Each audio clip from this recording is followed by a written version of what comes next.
ব্লকের পুজো এবছর 42তম বর্ষে পদার্পণ। এবারে তাদের ভাবনা বুনন। চলুন আপনাদের নিয়ে যান সল্ট থেকে এই পুজোর ভাবনা কীরকম ভাবে পুজোর ভাবনা সেজে উঠেছে, কিভাবে তাদের এই পুজোটাকে সাজিয়ে তোলা হচ্ছে বুনন।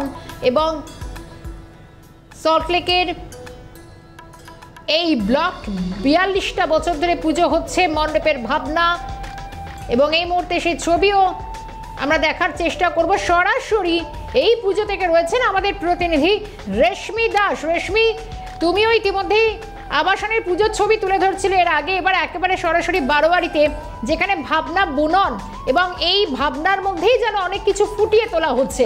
এই পুজোর এখন কি ছবি? ষষ্ঠীর প্রায় দুপুর।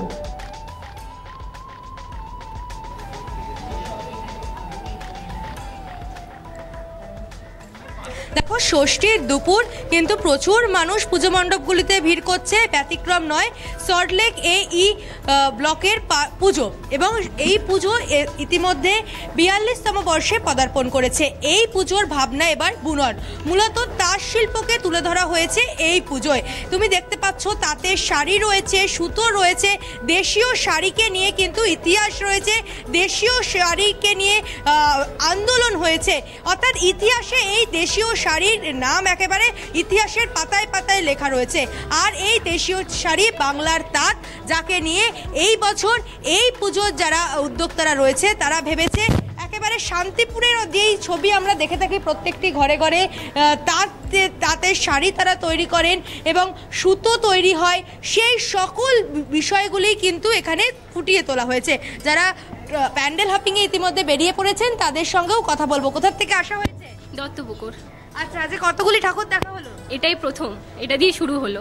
এবার সল্টলেকটা পুরো ঘোরার ইচ্ছা আছে। মেয়েদের সঙ্গে শাড়ি একেবারে ওতপ্রোতভাবে জড়িত, আপনিও শাড়ি পরে রয়েছেন, খুব মিষ্টি লাগছে দেখতে। তো সেক্ষেত্রে এই শাড়ির সঙ্গে এইখানে বুননের এই থিম কেমন লাগছে? আমার তো খুবই ভালো লাগছে, মানে এটা একটা ইউনিক একটা থিম করেছে এবার, তো দেখে তো আমার খুবই ভালো লাগলো এটা। আজকে সারাদিন কি কি প্ল্যান রয়েছে? আজকে সারাদিন বাড়ির সবার সাথে ঠাকুর দেখা, মেনলি সল্টলেকের, আর খাওয়া দাওয়া। আর প্রথম যেটা দিয়ে শুরু করলাম, মনটা একদম ভরে গেল। কচি কাচারা রয়েছে, তাদের সঙ্গে কথা বলবো। তোমার নাম কি? অর্ণম খাট। আজকে সারাদিন কি কি খাওয়ার প্ল্যান রয়েছে? কি কি খাবে?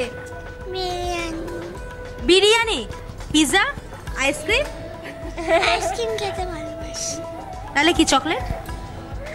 কচি কাচারাও যারা রয়েছে তারা কিন্তু একেবারে তাদের লিস্ট একেবারে সাজিয়ে রেখেছে কি কি খাওয়া দাওয়া করবে। আরো একজন রয়েছে, কথা বলবো। দিদি, কোথা থেকে আসছেন? আমি ব্যারাকপুর থেকে। আচ্ছা, কতগুলি ঠাকুর দেখা হলো? এখনো অবধি 3টে ঠাকুর দেখলাম। এই বিডি ব্লক, তারপরে আরেকটা মনে হয় কি রেসিডেন্ট ছিল, দ্বীপ। এই যে পুজো মণ্ডপ যেখানে বুনন থিমের নাম এবং বিভিন্ন তাঁত শিল্প তুলে ধরা হয়েছে, কিরকম লাগলো? খুব সুন্দর, খুব সুন্দর। মানুষ, মেয়েরা তো শাড়িতেই সুন্দর, তো এবার শাড়ি তো কোনোদিনই এটা কোনোদিন বন্ধ হবে না। তো শাড়ি নিয়ে এত সুন্দর একটা থিম সবাইকেই মুগ্ধ করে দেয়। খাওয়া দাওয়ার আজকে কি কি প্ল্যান? খাওয়া দাওয়াতে সকাল থেকে শুরু হবে জুস, শরবত, তারপরে আখের রস, ডাব, এগুলো দিয়ে দাও। কচি কাচারা রয়েছে, তাদের সঙ্গে কথা বলবো। আজকে সারাদিন কি কি প্ল্যান রয়েছে? খুব ঘুরবো আর খুব ঠাকুর দেখবো, ছবি তুলবো, মজা করব। কি কি খাবে লিস্ট করে নিয়ে এসছো? মা বাবাকে তো বলতে হবে এই লিস্টে নাম রয়েছে খাবারের। আমার যা খুশি তাই খাবো। আইসক্রিম তো আমি রোজ খাবো। আইসক্রিম মানে আইসক্রিম এমনি সময় খেতে দেয় না মনে হচ্ছে খুব একটা, মাথাই না? হ্যাঁ, তার জন্য পুজোর 4 দিন যত খুশি আইসক্রিম। হ্যাঁ। আর কি কি আইসক্রিম ছাড়া? আইসক্রিম, পিৎজা, বিরিয়ানি, চিকেন সব খাবো।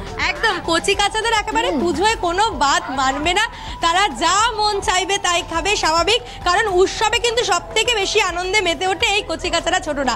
এবার একটু প্যান্ডেলটা একটু ঘুরিয়ে দেখাবো, কারণ সিএন এর প্রচুর দর্শক রয়েছে যারা কলকাতা পর্যন্ত আসতে পারছেন না। সিএন এর ক্যামেরায় তাদের এই ছবিগুলো দেখাবো। তুমি দেখতে পাচ্ছ এখানে যে মেশিন রাখা হয়েছে, অর্থাৎ যেই মেশিনে শাড়ি তৈরি করা হয় সুতো দিয়ে, সেই মেশিন রাখা রয়েছে, তাঁতকল রয়েছে। পাশাপাশি এই যে সুতো কি করে তৈরি হচ্ছে গুটি পোকা থেকে, সেই বিষয়ে কিন্তু তুলে ধরা হয়েছে। এখানে তুমি দেখতে পাচ্ছ সেই গুটি পোকার অবয়ব রাখা রয়েছে, অর্থাৎ সুতো, একটা গুটি পোকা থেকে কীভাবে সুতো তৈরি হচ্ছে, সেই সুতো থেকে একটা শাড়ি কিভাবে তৈরি হচ্ছে তাই সম্পূর্ণ এখানে ফুটিয়ে তোলা হয়েছে। পাশাপাশি সুতো তৈরি হওয়ার পর সুতোকে রং করা হয় এবং রং করার পর তা কিন্তু রোদে শুকানো হয়, সেই প্রসেসটাও কিন্তু এখানে দেখানো হয়েছে। অর্থাৎ একটা গুটি পোকার থেকে একটা গোটা শাড়ি কিভাবে তৈরি হচ্ছে সুতো দিয়ে তা মূলত এখানে তুলে ধরা হয়েছে। এবং তাঁত শিল্পের যে ইতিহাস বুননের, অর্থাৎ বাংলার দেশীয় শাড়ির যে ইতিহাস, সেই ইতিহাস তুলে ধরেছেন এই পুজোর পুজো উদ্যোক্তারা। এবং মাতৃ প্রতিমাটাও একটু দেখানোর চেষ্টা করব তোমাকে শর্মিষ্ঠা। এখানে কিন্তু মাতৃ প্রতিমাতেও রয়েছে অভিনবত্বের ছোঁয়া। এখানে যে মাতৃ প্রতিমা রয়েছে তা কিন্তু একেবারে বাংলার দেশীয় শাড়ি, অর্থাৎ তাঁত পরেছে এখানকার মাতৃ প্রতিমা এবং স্নিগ্ধ রূপে এখানে মাতৃ প্রতিমা পূজিত হচ্ছে।